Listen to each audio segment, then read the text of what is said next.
So, good evening and welcome to the third of the 2013 Darwin College Lectures. And again, my welcome is not just to everyone here in the Lady Mitchell Hall, but to everyone in the Overflow Hall on the video link, and many, many thousands of people around the world who watch these video lectures later on. They are freely available on the web. Now, our theme for this year's multidisciplinary series is Foresight, as you probably know. And this week, we consider it from the perspective of science fiction. Two terrible warnings of the danger of science marked 20th century fiction: Orwell's 1984 and Brave New World by Aldous Huxley. So it's perhaps it's right that 50 years after Aldous Huxley's death in 1963, and with the death recently of Darwin College's good friend, his brother, Sir Andrew, who was Master of Trinity College, and who in that same year, 1963, won the Nobel Prize, that we think about the brave new worlds of the future. Science fiction is the prophecy of our age, and it has a pedigree really as far back as cloud cuckoo land, as Aristophanes, where the scholars bent over to study geophysics while with their rumps in the air they investigated astronomy. But, I mean, seriously, who can think about the Apollo program without Jules Verne? Or look even more recently at a repulsively corrupt politician without thinking about Jabba the Hutt? Now, modern science fiction probably dates back to Gulliver's Travels and to Frankenstein, both predictive works that remain as powerful today as when they were first written. Science fiction retains its power to look ahead, to warn, and sow hope. As Salvador Hardin will say, violence is the last refuge of the incompetent. So with good forethought, we can avoid conflict. Science fiction at its best can warn us and teach us. I've spent decades clearing up my husband's strewn copies of the Canadian science fiction writer Van Vogt. But now that he's departed on the voyage of the Space Beagle, we have a new Canadian who's become the world's space opera king, Robert J. Sawyer, sometime writer-in-residence at the Canadian Light Source in Saskatoon, a Hugo, Nebula, Aurora, and Campbell winner, author of Hominids, Calculating God, and many others. Welcome to Darwin College in Cambridge, and we look forward to your forethought.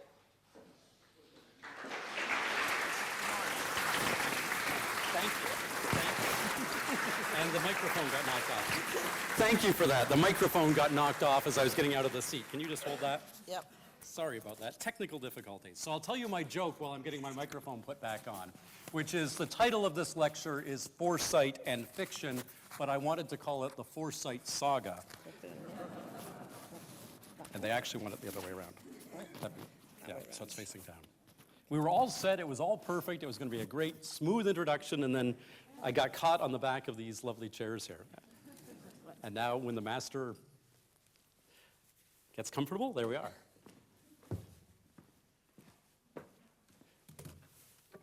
And since we already have had a terrible beginning, I'm going to pour my water at the beginning, too.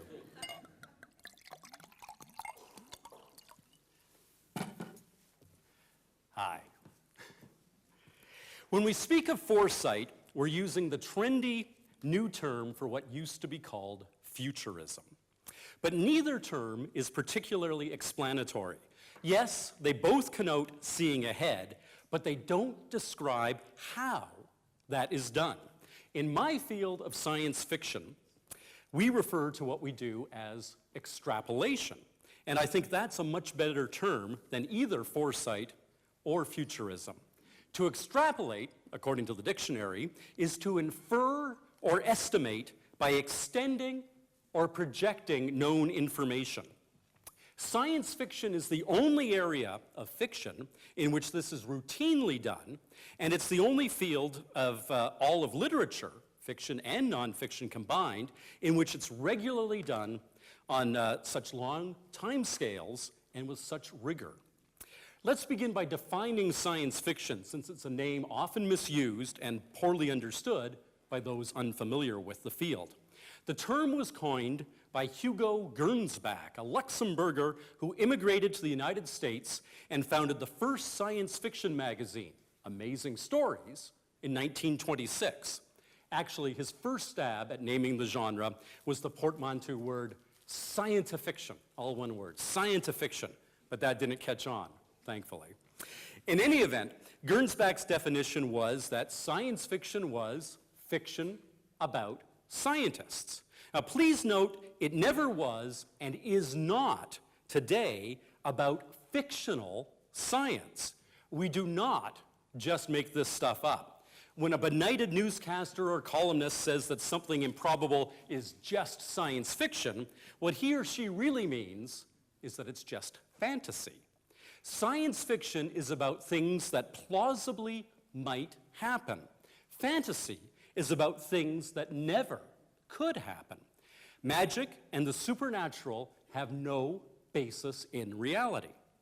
I will refer repeatedly to Arthur C. Clarke, who is my favorite science fiction writer, even if he did make a glaring mistake. In 1965, he coined what's come to be known as Clarke's third law, and it goes like this. Any sufficiently advanced technology is indistinguishable from magic. Any sufficiently advanced technology is indistinguishable from magic. That's flat out wrong. Magic involves the violation of the laws of physics, most often the law of conservation of mass and energy. There are constraints on what even the most advanced technology can do, and good science fiction acknowledges and works within those constraints. It really is a shame that science fiction is so often shelved in the same section of the bookstore as fantasy. They are antithetical genres, but they're paired due to a historical oddity. The first US printings of J.R.R. Tolkien's The Lord of the Rings were pirate editions published by Ace, a science fiction publisher. If SF has to share shelf space with another genre, it really should be mystery fiction, as both prize picking up clues, deductive reasoning, and rational thought. Anyway, Gernsback's definition, fiction about science, served well enough for a couple of decades. Then Isaac Asimov, the great Russian-born American science fiction writer, broadened Gernsback's definition to this. Science fiction is that branch of literature that deals with the responses of human beings to changes in science and technology. This revised definition puts science fiction as a genre squarely into the Foresight arena.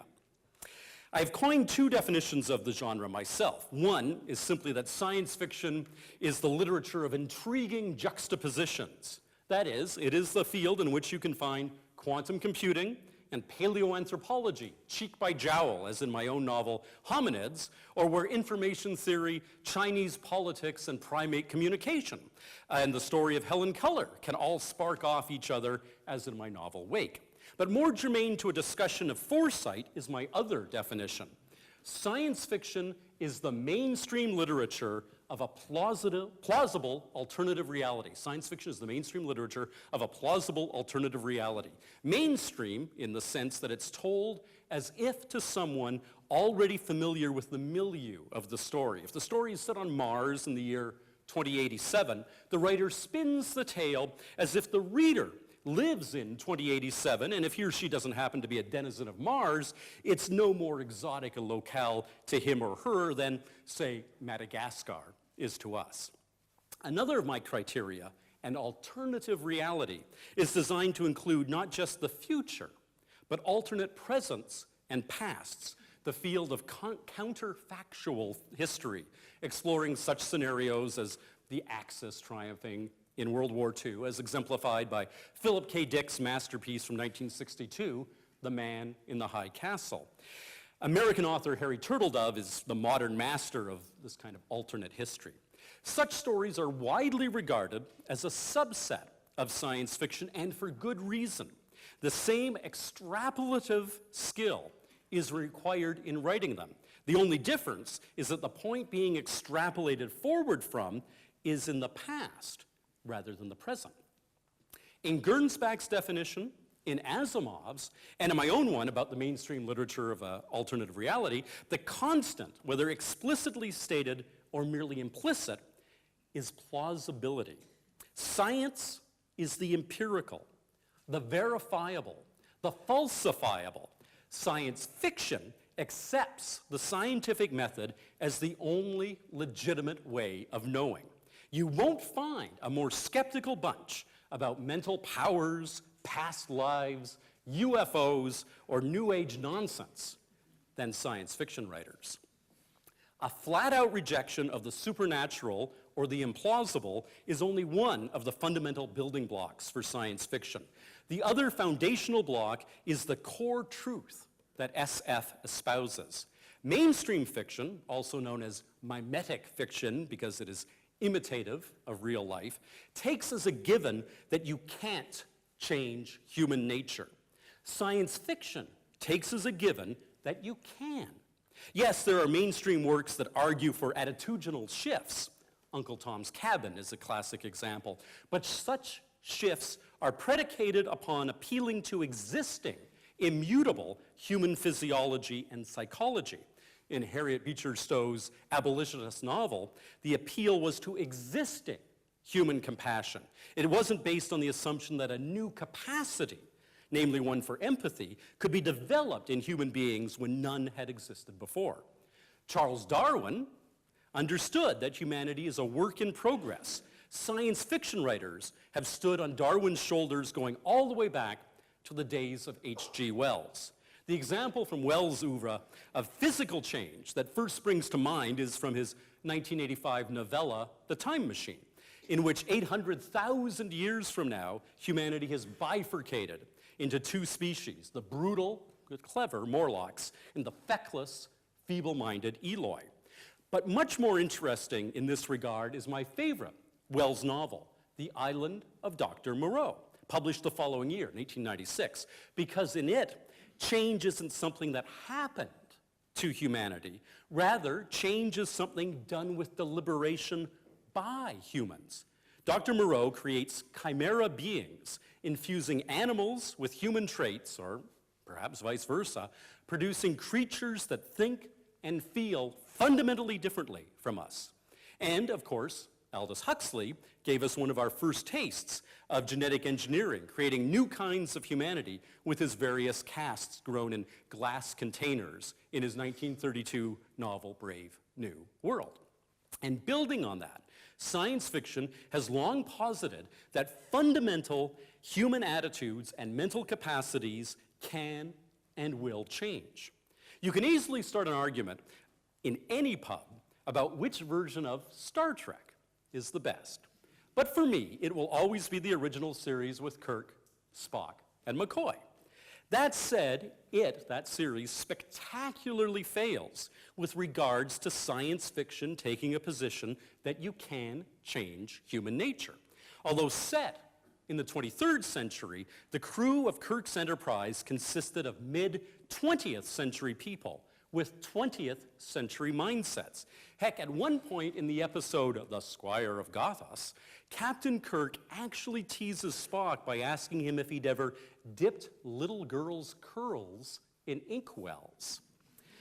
Kirk and the rest were very much mired in their 1960 roots.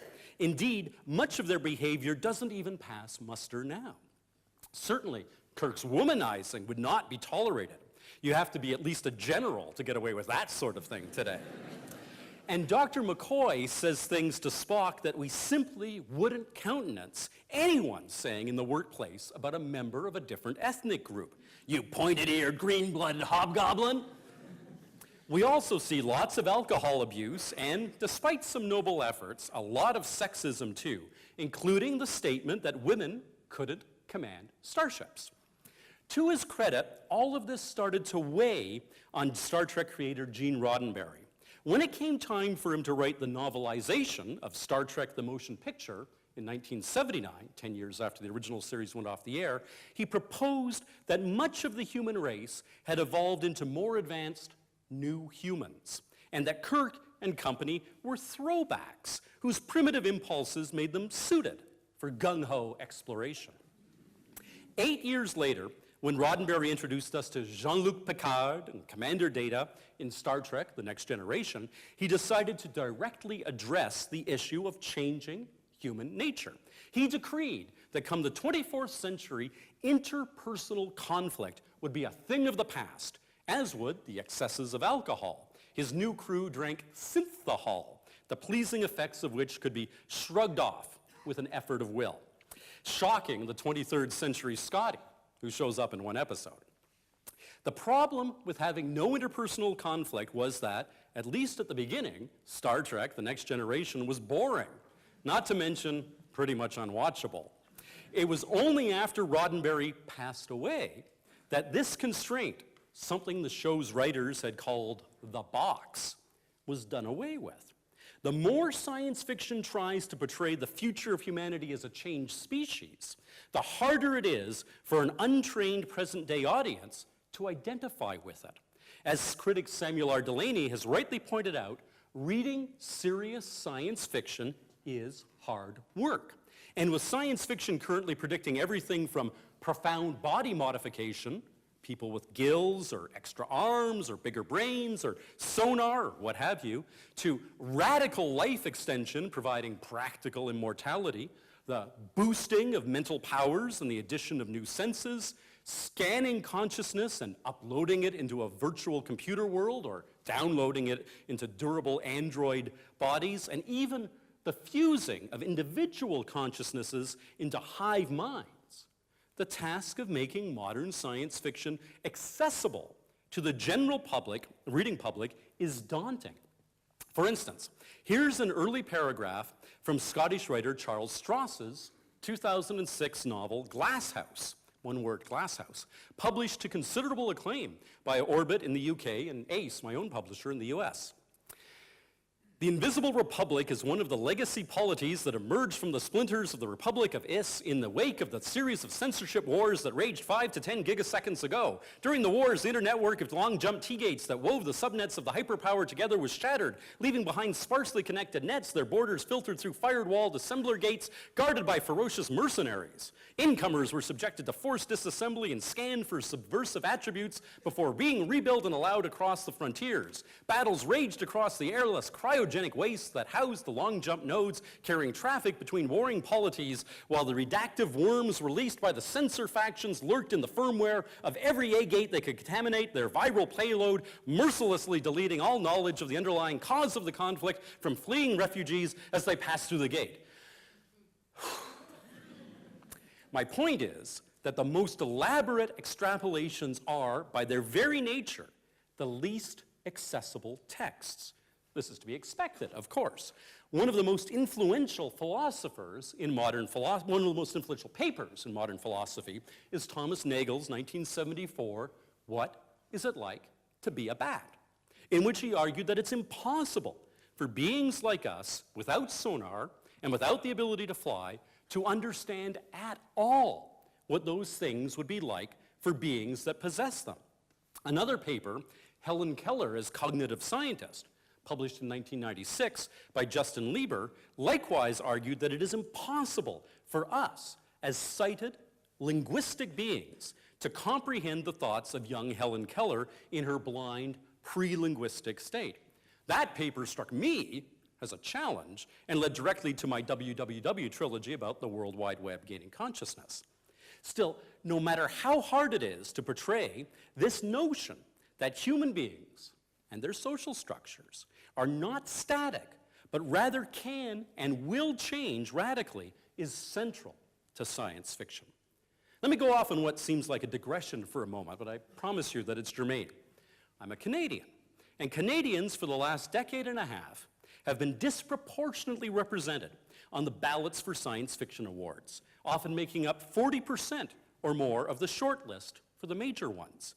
Indeed, the field's top award, the Best Novel Hugo, went to Canadians 3 times in the past decade. Astonishing when you consider Canada's small population of 35 million.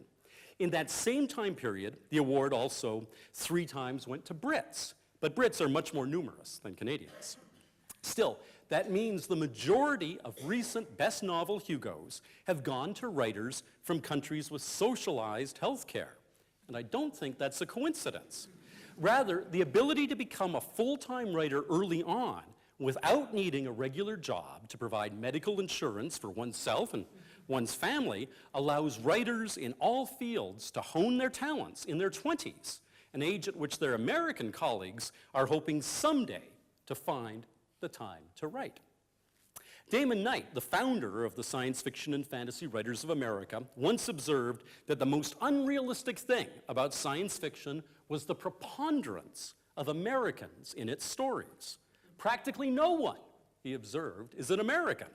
And he's right. Well over 90% of the characters in science fiction books are Americans, whereas less than 4% of humans really are from the United States. And Canada has a population just a tenth that of the United States. Why are Canadians in particular doing so well on a per capita basis with science fiction?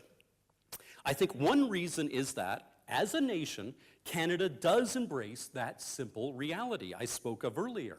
You can change human nature, including fundamentally shifting attitudes or inculcating new capacities. Canadian essayist and president of PEN International, John Ralston Saul, has observed that one of the biggest differences between Canada and the US is in our approach to our foundational documents. Americans view their Constitution and Bill of Rights as holy writ and spend an enormous amount of effort trying to make sure that 21st century America lives up to, or down to, the ideals of a group of men mostly born in the early 1700s. Canada, on the other hand, views its Constitution and Charter of Rights and Freedoms as works in progress, documents to be tweaked, changed, and, if ever the need should arise, completely rewritten as humanity itself changes. That makes my compatriots particularly suited to the job of foresight through fiction. Humanity is changing, and we Canadians acknowledge that. Canada's 7th Prime Minister, Sir Wilfrid Laurier, said in 1904, "The 20th century belongs to Canada." I like to quip that he was off by 100 years. I also think it's no surprise that the best nonfiction book documenting the fundamental change in human attitudes over time was written by a Canadian. I speak of The Better Angels of Our Nature, Why Violence Has Declined by Steven Pinker, published in 2011. Interesting fact, the Pentagon has double the number of washrooms it actually needs. Why? Because it was built in the 1940s when the United States required separate whites and colored washrooms in public facilities. When I was born, in 1960, the US was still a segregated country, with African Americans a downtrodden underclass. Before I turned 50, a black man was sitting in the Oval Office. Although in academia, you often speak of the retire or expire factor, the notion that a new idea such as continental drift can't become mainstream until the old guard is replaced by a new generation, in the US, many of the same people who supported segregation came to recognize that it was wrong. They changed as individuals, and so collectively, society changed. Still, whether you're an American, a Brit, or a Canadian, the three nationalities that produce most of the world's science fiction, and not just counting the work in English, how does one, in fiction, extrapolate to what plausibly might happen? The first thing you need, as I've stressed above, is the conviction that human nature does change, that our psyches and our societies are malleable. Indeed, it is this ability to change that may explain why we're here and all other forms of humanity have died out. Despite having bigger brains than us, Neanderthals were intellectually stagnant, making essentially the same stone tools, the Mousterian industry, for almost 200,000 years. Our kind of humanity, however, was constantly improving its technology because our way of looking at the world was constantly changing. Linnaeus takes a lot of flack for hubristically naming our species Homo sapiens, people of wisdom. But if wisdom is the result of cumulative changing perceptions and perspectives, then perhaps our nimble kind does deserve that name. After accepting that human nature does change, the second thing you need to extrapolate the future is, perhaps ironically, a keen appreciation of history. I had the pleasure of interviewing the American science fiction writer Kim Stanley Robinson in 1989 for a documentary series I was writing for CBC Radio. He made the point then that the only way to extrapolate a trend is to look not just at the present, but the past as well. The future is just the continuation of history. I agree with Robinson and would add that it's the vector from past to present that gives directionality to our extrapolations. The plausible future is the one that continues past trends. Implausible futures break off in new directions without sufficient cause. In fact, the standard story-generating template for science fiction is not, as many contend, simply asking, what if? That is merely having a neat idea and working out its consequences, but rather wondering what will happen if this goes on, projecting a trend to a logical extreme or natural endpoint. The third requirement for effective extrapolation is a recognition that the rate of change is no longer linear, but rather is exponential. This is a notion that's been widely popularized by inventor Ray Kurzweil, including in his massive tome, The Singularity is Near. But the idea actually originated with a science fiction writer, Vernor Vinge. Like many other SF writers, Vinge was, at the time he wrote about this topic, also an academic. He has since retired from his position as professor of mathematics at San Diego State University. And he first put forward his ideas in an article rather than a story. Still, as a well-regarded science fiction writer, he was clearly using his SF chops when he published his seminal essay, The Coming Technological Singularity, How to Survive in the Post-Human Era, which came out in 1993, 2 years after Vinge took home the best novel Hugo, the first of 5 Hugo Awards he would eventually win for his novel, A Fire Upon the Deep. And yes, I do think it's fair for science fiction to take credit for the singularity notion, even if it wasn't published as science fiction, since it was first formulated in depth by a science fiction writer. Likewise, I think science fiction can also claim geostationary communication satellites. They were first proposed by science fiction writer Arthur C. Clarke, even though he chose to unveil his calculation that anything in orbit 23,000 miles above the equator would stay stationary in the sky, and that 3 such satellites could cover the entire surface of the Earth in 1945 in the journal Wireless World, rather than in a science fiction story. In later years, by the way, Sir Arthur had a t-shirt that said, "I invented the communications satellite and all I got was this lousy t-shirt." Anyway, the notion of the singularity is wrapped up in the idea that the rate of technological progress is accelerating. The classic example, of course, is Moore's Law, coined in 1965 by Gordon Moore of Intel, and usually formulated these days to say that computing power doubles every 18 months. That means the computers we had 10 years ago were only 1/128th as powerful as the ones we have today, and the ones we'll have 10 years from now will be 128 times as powerful as our current best machines. Vernor Vinge told us the singularity, the moment when machine intelligence will exceed human intelligence, would arrive no sooner than 2005 and no later than 2030. A prediction, although 20 years old now, that still seems reasonable. And at the moment it does arrive, a gigantic whoosh will occur, since thinking machines will be able to quickly engineer better thinking machines very rapidly. Perhaps in a matter of days or hours, humanity will be left far behind. Or at least that's what the singularitarians would have us believe. Regardless of whether they're right or not, the key point that the rate of technological advancement is accelerating is one that must be grasped by any futurist. The amount of progress this decade will be much greater than in the last decade. The progress made in this century will far outstrip that of the last century. And this is the century in which the human race will either go extinct or establish its stability for not just centuries, but millennia to come.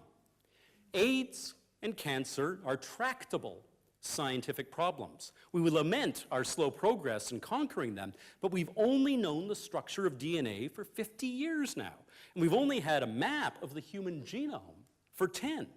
Also, we finally have computers powerful enough to deal with complex things such as protein folding.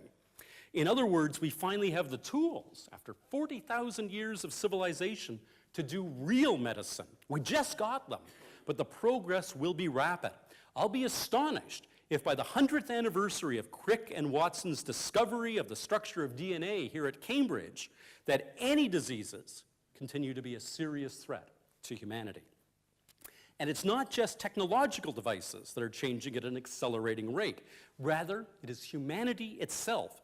The changes in the last 50 years, the collapse of the Soviet Union, the general decline in violence, the fact that a smaller percentage of the human race is in armed conflict than ever before, the acceptance in Europe and the growing acceptance in North America that atheists can have a role in public life, the legal recognition in many jurisdictions of same-sex marriages, the growth of women's rights, the recognition of the injustices that have been done to Aboriginal peoples, the end of colonialism, the end of segregation in the US and South Africa, and the fact that the United Kingdom and Canada have had female prime ministers and that the United States and South Africa have had black presidents, all attest to the rapidity of societal change. And even more change will come in the next 50 years than what we experienced in the previous half century. To see some failings in this area, let's turn to the poor stepchild of written science fiction, SF film and television, what we in the business call media sci-fi. Such fare represents a different realm with different roots, and most of the good things that can be said about science fiction as an extrapolative genre apply only to written SF.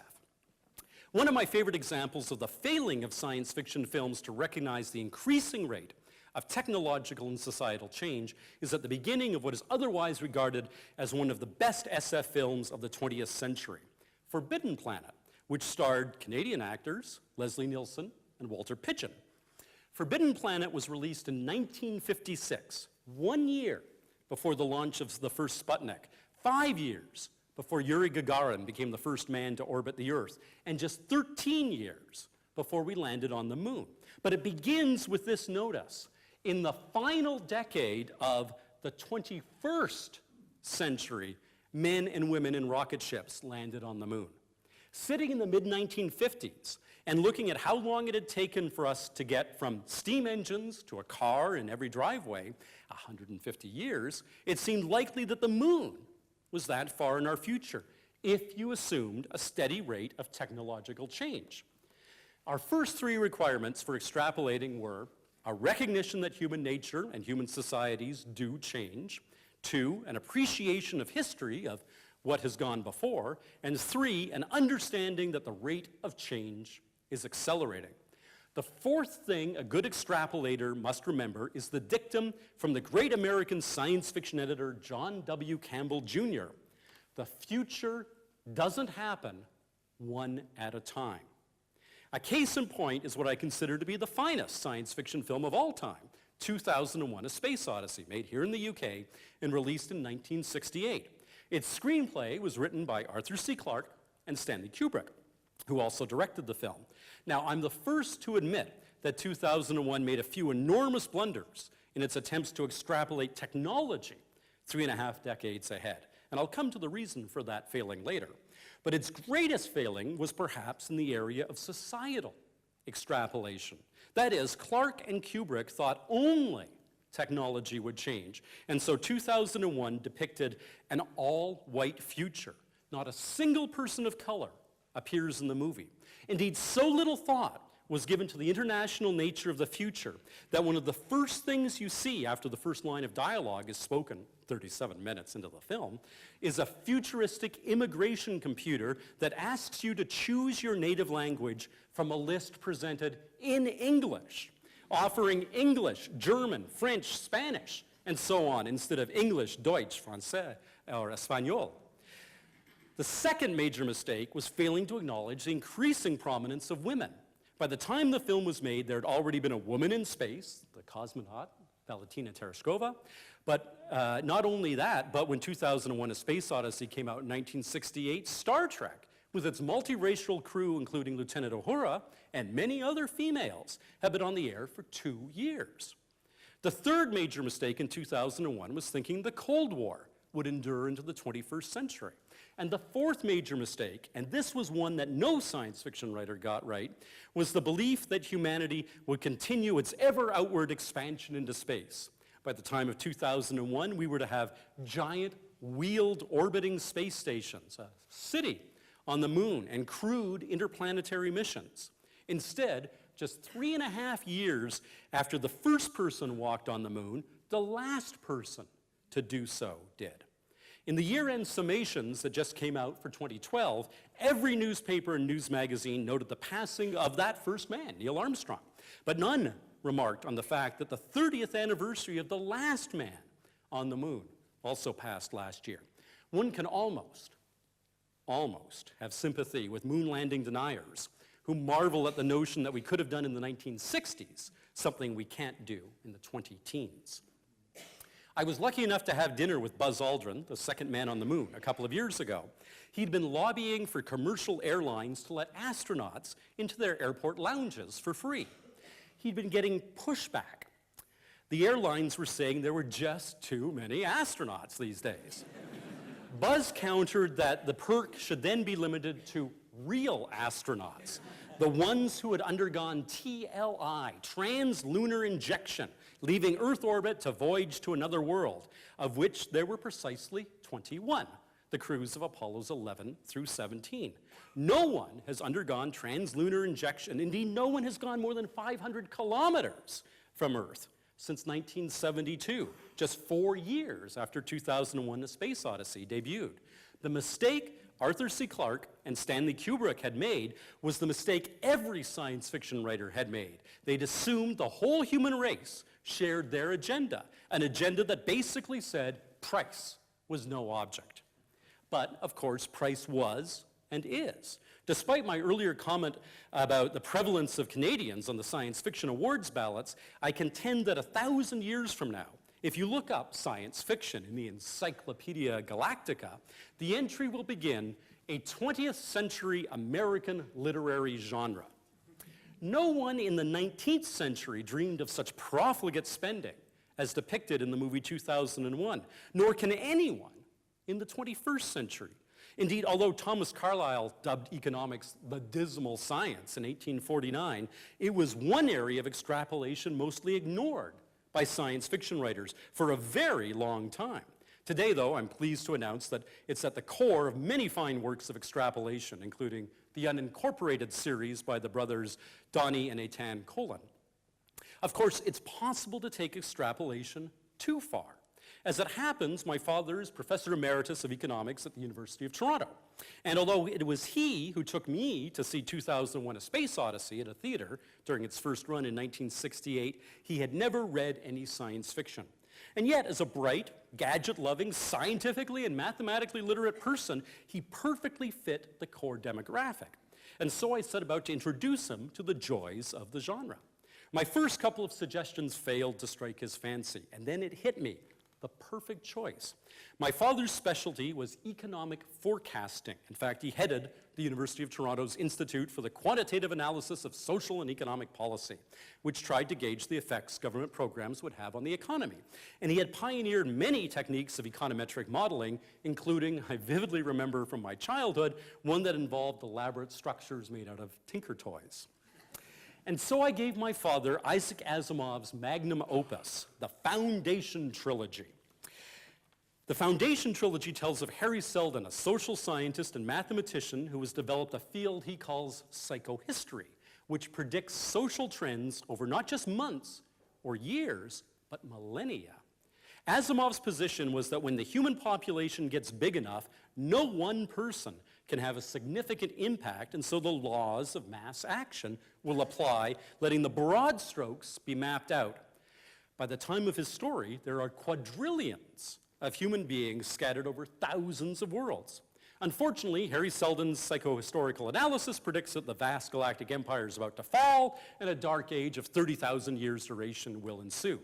He sets out, more or less negating Asimov's premise that one person can't make a difference, to ensure that a new prosperous civilization will arise after the interregnum. The problem, of course, is that Asimov started writing Foundation around 1940, decades before the notion of chaos theory and sensitive dependence on initial conditions had been developed. We know now that even a slight change has gigantic effects. Rather than being damped out, it can alter everything. I took 2001: A Space Odyssey to task earlier for some of its extrapolative failings, but of course it also had many resounding successes. Something very similar to the tablet computers we all use now was shown in this film made in 1968, a flat-screen device that could display any content. The name was even close to what the real product ended up being called, Newspad, instead of iPad. The only thing they got wrong is that in the film you can clearly see that the manufacturer of this wonderful device was IBM. Apparently Big Blue didn't have the foresight to actually try to make the devices portrayed in the movie, ceding one of the biggest technology booms of recent years to a rival. The most significant creation in 2001: A Space Odyssey, though, was the HAL 9000 computer, voiced by that wonderful Canadian actor, Douglas Rain. There's a category of book I call shop floor sweepings.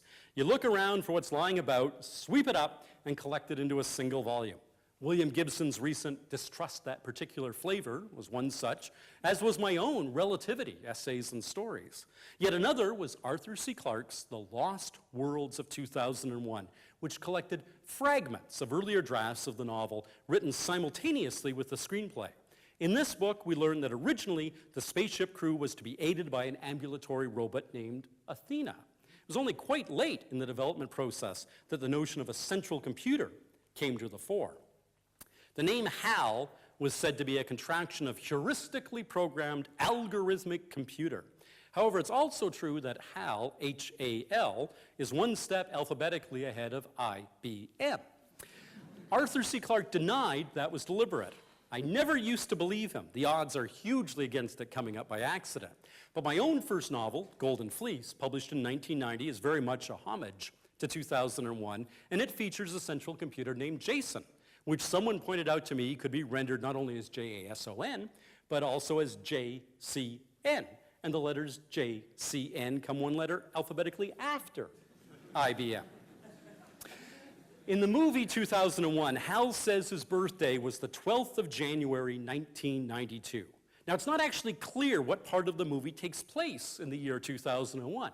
After we leave the 8 men and go to the future, there's the portion of the film that takes place on the wheel-shaped space station and on the moon base, and then there's the Jupiter mission that's identified as occurring 18 months later. If we assume that the Jupiter mission is the part set in 2001, then we're supposed to believe that a cutting-edge spaceship had an 11-year-old central computer. And if it's the moon-based stuff that's set in 2001, then Hal would be 13 by the time the mission took place.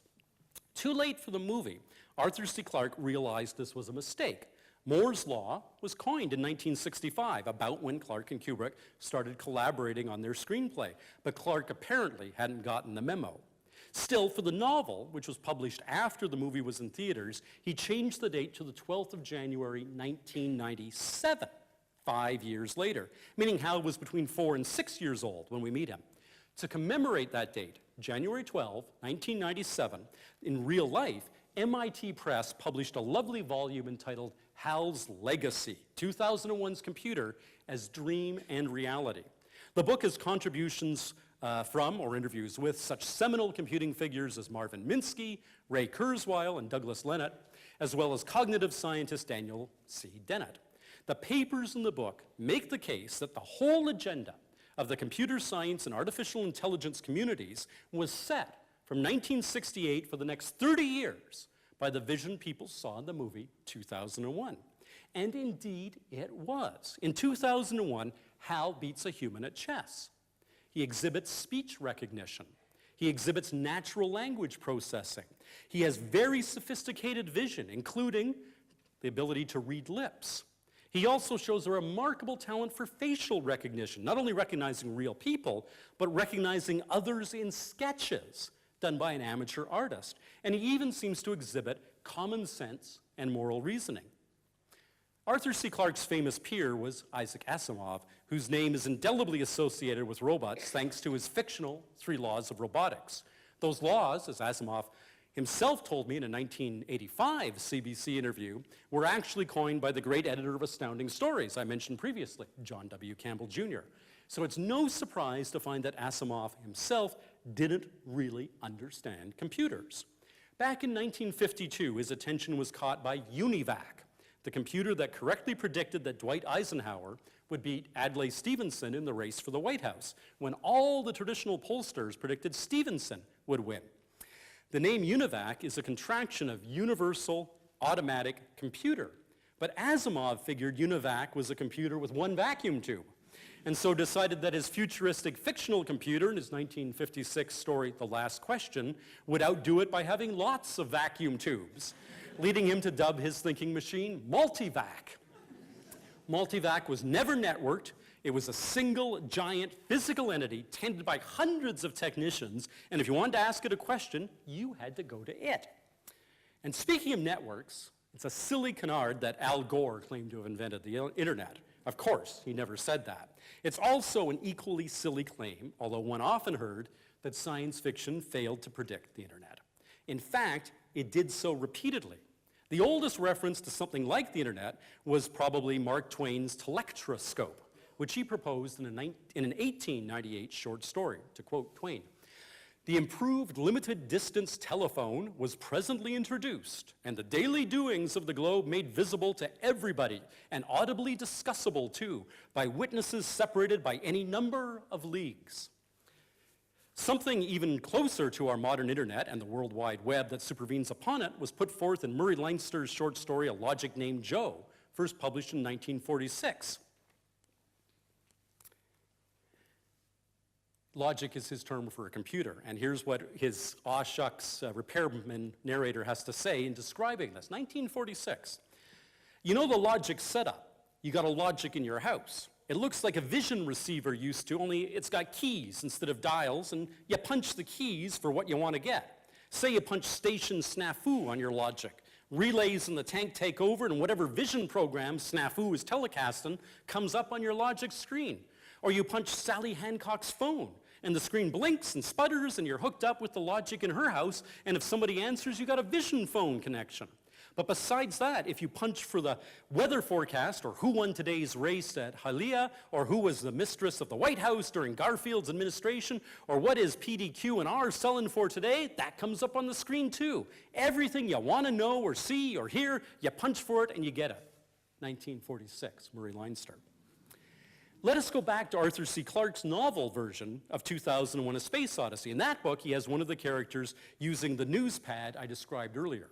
Quote, when he tired of official reports and memoranda and minutes, he would plug in his full-size news pad into the ship's information circuit and scan the latest reports from Earth. In a few milliseconds, he could see the headlines of any newspaper he pleased. One could spend an entire lifetime doing nothing but absorbing the ever-changing flow of information.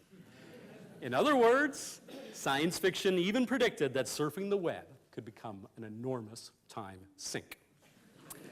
Now, remember what I said about the Foundation trilogy earlier. Isaac Asimov had failed to take into account, because it hadn't yet been invented, the notion of chaos theory, which meant any prediction might go awry thanks to ignored, seemingly small effects. Although the most famous science fictional prose treatment of computing is William Gibson's 1984 novel Neuromancer, is it any wonder that it doesn't accord with how reality turned out, given that Gibson wrote it on a manual typewriter? I've sometimes said in interviews that my recent novel, Wake, and its sequels, Watch and Wonder, are in dialogue with Neuromancer.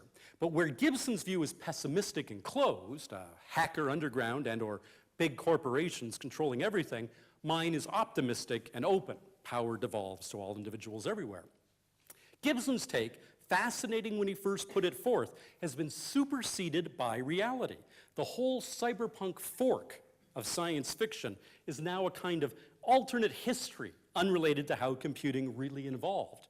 Instead of cyberpunks, we got the communal Wikipedia and Time magazine naming you, us, the average Joe who freely and altruistically creates online content, its 2006 Person of the Year. The difference between Gibson's approach and mine is driven home most directly in Wake, where I paraphrase the opening line of Neuromancer, then add a final clause that turns its meaning around. Neuromancer begins, "The sky above the port was the color of television tuned to a dead channel." When Gibson wrote "the color of television tuned to a dead channel," he meant to imply a gray, foreboding firmament. But technology changed in ways he didn't anticipate. In my novel, I write, "The sky above the island was the color of television tuned to a dead channel, which is to say it was a bright, cheery blue." Neuromancer is, of course, a remarkable achievement, but Wake came out 25 years later and starts extrapolating forward from a reality in which the World Wide Web actually exists. Still, Gibson and I are in accord on some things. As I argued in a 1999 speech at the Library of Congress, the central message of science fiction is this: look with a skeptical eye at new technologies. Or as Gibson has put it, the job of the science fiction writer is to be profoundly ambivalent about changes in science and technology. Now, certainly there are science fiction writers who use the genre for pure science boosterism. Science can do no wrong, only the weak quail in the face of new knowledge. But most of us, I firmly believe, do take the Gibsonian view. We are not techie cheerleaders. We aren't flacks for big business or entrepreneurism. We don't trade in utopias. Neither, of course, are we Luddites. The late Michael Crichton used to write of the future too, but he wasn't really a science fiction writer. If anything, he was an anti-science writer. Indeed, both Gregory Benford and I discussed with our shared agent, Ralph Ichinanza, why it was that Crichton outsells us.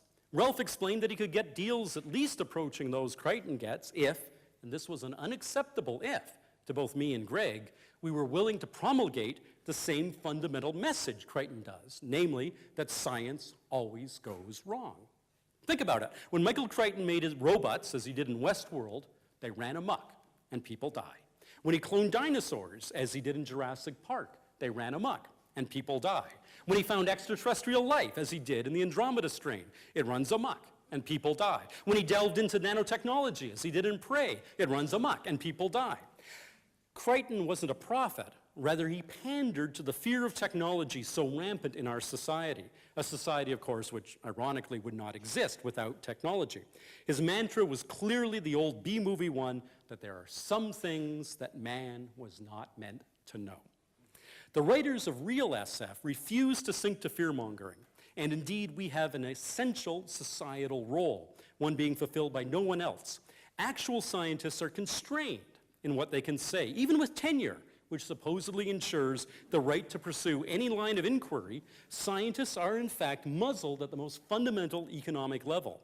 They cannot speculate openly about the potential downsides of their work because they rely on government grants or private sector consulting contracts. The government is answerable to an often irrational public. If a scientist is dependent on grants, those grants can easily disappear.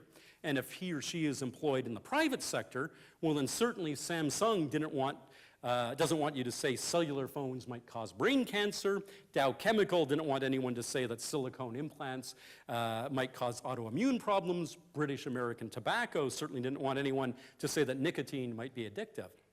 Granted, not all of these potential dangers turned out to be real, but even considering them, putting them on the table for discussion was not part of the corporate game plan. Indeed, suppressing possible negatives is the key to how all businesses, including those built on science and technology, work. There are moments, increasingly frequent moments, during which the media reports that science fiction has become science fact. Certainly one of the most dramatic of the 20th century was made public in February 1997. Ian Wilmot at the Roslin Institute in Edinburgh had succeeded in taking an adult mammalian cell and producing an exact genetic duplicate, the cloning of the sheep named Dolly. Dr. Wilmot was interviewed all over the world, and of course every reporter asked him about the significance of his work, the ramifications, the effects it would have on family life. And his response was doggedly the same, time and again. Cloning, he said, had narrow applications in animal husbandry and nothing else.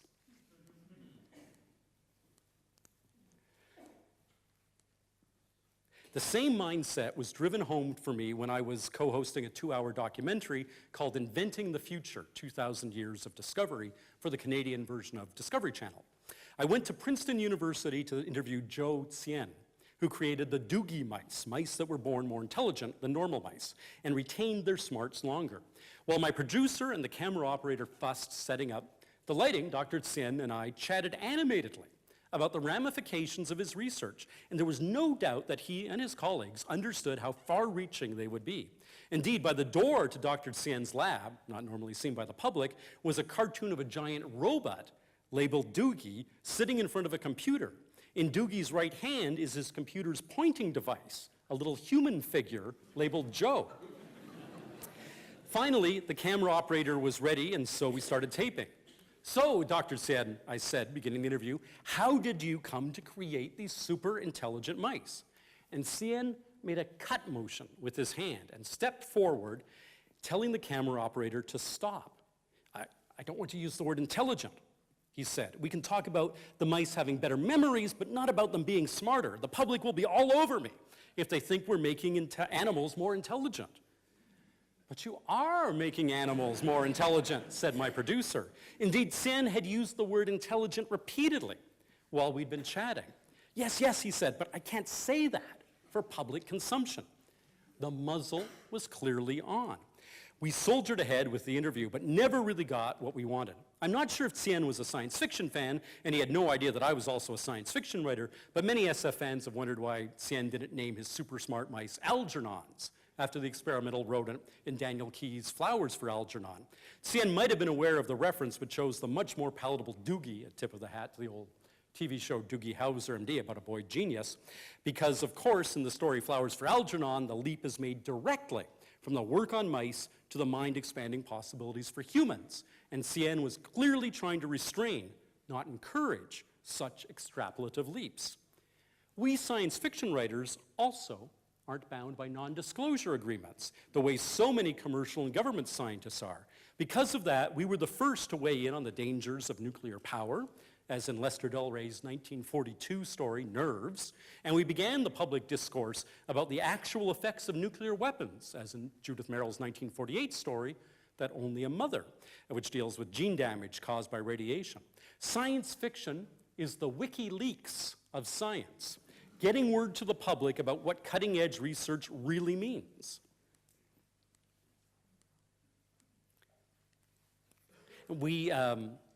Although it's impossible to imagine George Lucas being asked to advise the space program, print science fiction writers often do consulting for government bodies. A group of SF writers called Sigma frequently advises the US Department of Homeland Security about technology issues. And Stephen Baxter, Alan Steele, and I were recently consulted by DARPA, the US Defense Advanced Research Projects Agency, about future spaceship designs. Why do they come to us? Because someone needs to openly do the speculation, to weigh the consequences, to consider the ramifications, someone who is immune to economic pressures, and that someone is the science fiction writer. Although, as I mentioned, Asimov is most famous for the 3 laws of robotics, in 1974 he coined his 3 laws of futurics, and they define well the science fiction approach to extrapolation. The laws of futurics are, 1, what is happening will continue to happen. 2, consider the obvious seriously, for few people will see it. 3, consider the consequences. However, we science fiction writers don't just consider the obvious consequences. Our job is not to see just first-order effects, but the second and third-order effects as well. Anyone could have predicted the automobile, but only a science fiction writer would have predicted the traffic jam. Anyone could have predicted the airplane, but only a science fiction writer would have predicted hijacking, frequent flyer miles, and airport lounges. This sort of extrapolation to second and third order effects goes right back to the very beginning of the genre. Brian Aldiss and many other critics contend that the first science fiction work was Mary Shelley's 1818 novel Frankenstein, or the modern Prometheus. It explores in scientific terms the notion of synthetic life. Dr. Frankenstein studies the chemical breakdown and putrefaction that occurs after death so he can reverse it and reanimate non-living matter. take out his scientific training and his scientific research and his scientific theory, and for the first time in the history of fiction, there's no story left. Like so many other works of SF that followed, Shelley's story is a cautionary tale. It raises profound questions about who should have the right to create living things and what responsibility the creators should have to their creations and to society. Think about that. Mary Shelley put these questions on the table almost 2 centuries ago, 41 years before Darwin published The Origin of Species, and 135 years before Crick and Watson figured out the structure of DNA. Is it any wonder that Alvin Toffler, one of the first futurists, called reading science fiction the only preventive medicine for future shock? Note, by the way, Frankenstein's publication date, 1818. The science fiction bicentennial is just 5 years away. I, for one, am going to throw a party. When people talk about all the things science fiction correctly predicted, they often cite moon landings and submarines, suggested by Jules Verne, or surveillance technology, made famous by George Orwell, or the cell phone, inspired by Star Trek's handheld communicator, or robots, the very name of which come from a work of science fiction, Karl Čapek's 1920 play R.U.R. That said, science fiction's job is not to predict the future. Rather, it's to propose and explore a smorgasbord of possible futures so that society can make informed decisions about where we want to go. George Orwell's science fiction classic 1984 wasn't a failure because the future predicted didn't turn out to be anything like the real year, 1984. Rather, it was a resounding success because it helped us avoid that fate. As Ray Bradbury famously said, "My job isn't predicting the future, it's preventing the future." Still, of all the things science fiction has foretold, I think the most important one is the simple fact that there will be a future. From the advent of nuclear weapons, predicted in 1944 in such exquisite detail in the science fiction magazine Astounding Stories that the FBI demanded a recall of one of its issues, a demand the publisher refused, through the Cold War and the War on Terror, to the present day as we stand on the brink of catastrophic climate change, science fiction has always said and continues to insist that humankind does have a future that stretches far ahead for hundreds, thousands, and even millions of years. This deeply held conviction that the human journey has only just begun is the most important and the most wondrous prediction of all. Thank you.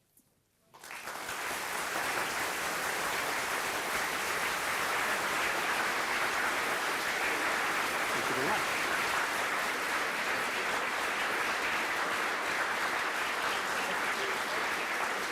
Stand here. Thank you.